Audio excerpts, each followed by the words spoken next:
Selamat pagi. Di video sharing kali ini saya akan sharing tentang dalam membongkar bak kopling ada beberapa hal yang perlu diperhatikan. Kadang ini yang sepele, tetapi berakibat bisa fatal. Ya, ini yang pertama. Ya umpamanya lah kita mau ganti kapas kopling dan sebagainya ya. Ini sebentar, kita lepasin dulu. Ini umpamanya kita habis ganti kapas kopling, yang perlu kita perhatikan, masang kampasnya harus seirama. Dalam arti seirama itu ini loh, yang ininya berlubang semua. Nah, kayak gini. Sebenarnya kalau ini tidak berurutan sih tidak apa-apa, cuma ya lebih baik sih ininya secara berurutan. Begitu. Kadang ada yang ini lubang enggak, jadi enggak berurutan gitu. Terus ini yang kedua, plat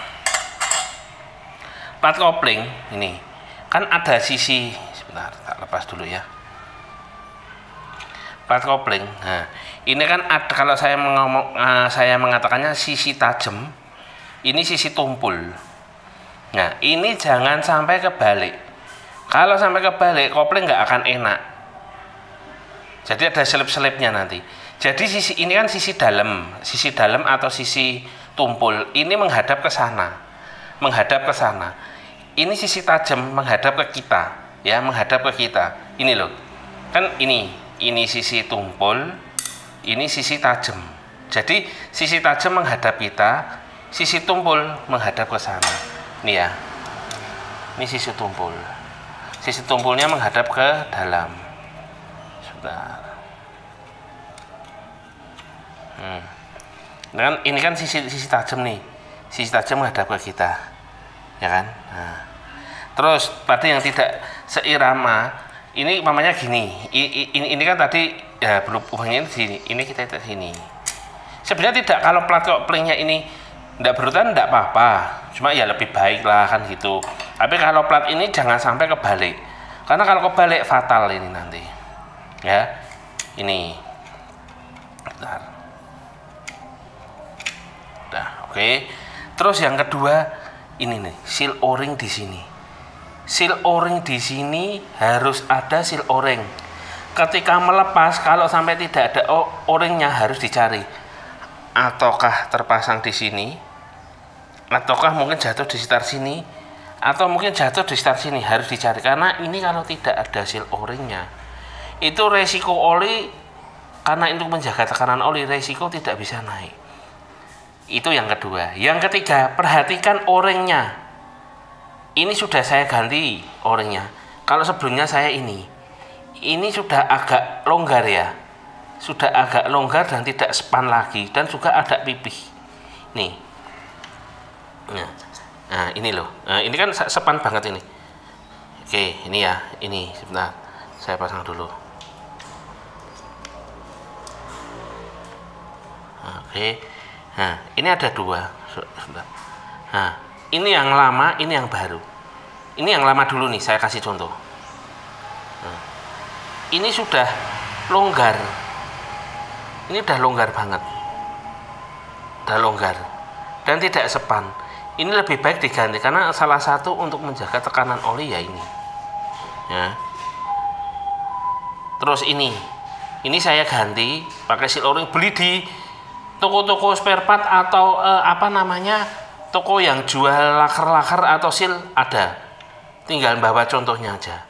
Nih, ya kan, dah jadi. Ini tujuan saya ganti berkala. Ketika habis bongkar, kita cek di sini, ini pipih enggak atau longgar enggak. Kalau udah longgar atau pipih, wajib diganti. Karena ini untuk menjaga oli agar juga dia bisa naik. Kalau tidak ada o-ringnya, seal o-ring, ya pasti resiko oli tidak bisa naik. Udah tahu sendiri, oli tidak bisa naik ke silinder, ya resiko sini jebol. Itu beberapa hal yang perlu diperhatikan. Juga ini kan gear water pump. Ini yang keempat. Ini yang keempat ya. Gear water pump. Perhatikan. Ini kan plastik. Coba perhatikan gigi-giginya. tumpul atau tajam. Kalau ada yang tajam-tajam, sudah mulai tajam-tajam atau ada yang patah, lebih baik diganti. Ini juga sama yang di sini. Kalau dia masih tumpul dan masih bagus, tidak usah diganti giginya. Tapi kalau udah mulai tajam-tajam atau udah mulai ada yang patah, lebih baik diganti karena ini sebagai pemutar water pumpnya, ya. Itu yang harus diperhatikan. Terus sama ini yang kelima, seal. Ini seal untuk krek as ini, seal oli krek as. Jangan sampai ini sobek. Untuk yang melakukan pembongkaran lebih baik hati-hati ya. Karena kadang terjadi ini sobek. Sepele, tapi ini resiko oli nggak bisa ke krek as, sama ada nanti olinya rembes ke sini, balik ke sini lagi. Krek asnya tidak teraliri oli. Harusnya kan di sini silnya. Juga perlu diperhatikan silnya. Kualitas silnya ya, perlu diperhatikan. Masih bagus, kalau udah ada jelek ganti. Ini beli di toko sil banyak, yang penting di bawah contohnya itu ada. Itu ya, itu dalam pembongkaran kopling untuk FUFI atau FU karbu mungkin sama ya, atau GSX apalagi. Terus ini packing berkala diganti. Ini saya sih udah dari ori sudah saya ganti. Ini sudah saya ganti 2 kali. Pakai merek Foburu ini saya udah saya ganti. Ya berkala diganti, takutnya di jalur sini ada yang sobek. Ini kan jalur oli juga nih, ke sini ini sobek, nanti oli juga tidak bisa melumasi dengan baik. Ya lebih baik berkala dan dilakukan pengecekan dengan baik sebelum kita merakit ketika habis kita bongkar area kopling ya. Untuk selanjutnya kita cek juga laker yang kena stut rumah kopling. Ini lakernya oblak atau enggak ya. Itu yang harus diperhatikan untuk menjaga performa dari kopling tetap enak dan tetap empuk ya. Kalau udah oblak lebih baik diganti aja.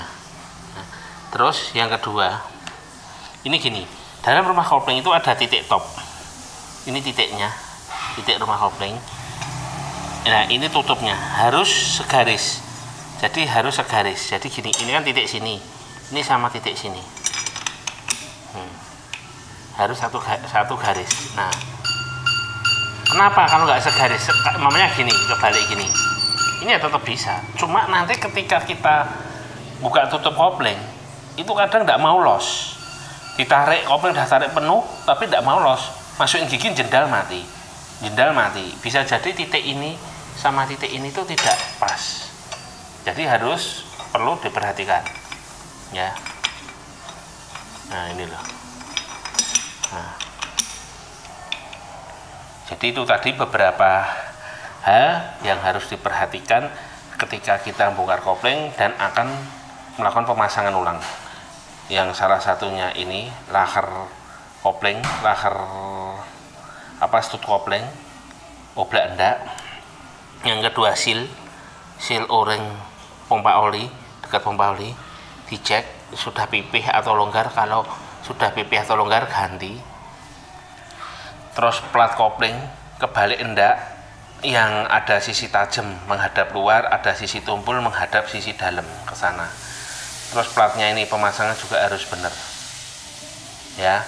Terus ini tadi titik top rumah kopling dan tutup kopling harus sama. Terus seal packing juga harus diperhatikan. Ada kebocoran atau sobek ya, kalau ada bocoran atau sobek lebih baik ganti ya.